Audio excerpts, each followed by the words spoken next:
तर सोलापुरात मराठा तरुणाला अपहरण करून मारल्याची माहिती आहे असं मनोज जरांगे पाटील यांनी म्हटलंय।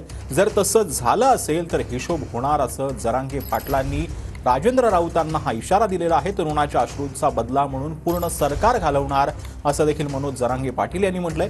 आमदार राजेंद्र राऊत यांचं नाव न घेता जरांगेंनी हा इशारा दिला।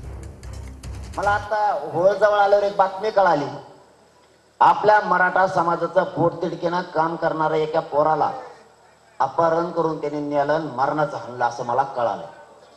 आता ते खरं आहे खोटं आहे मी पक्का माहिती घेतल्याशिवाय सांगत नाही, पण त्या लेकराला मारल्यामुळे त्याच्या डोळ्यात पाणी आलं असणार आहे। त्याच्या जर तसं झालं तर त्या डोळ्यातल्या पाण्याचा हिशोब होणार, तुमच्याही घरातल्या त्या डोळ्यात पाणी येणार।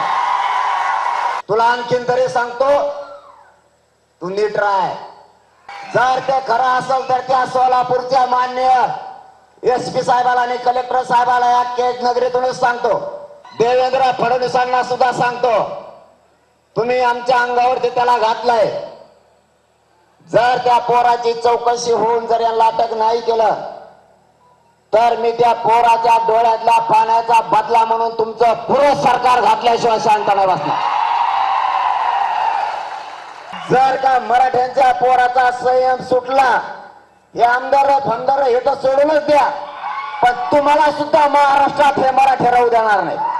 तिथं येणार, तिथं घोंगडी बैठक होणार,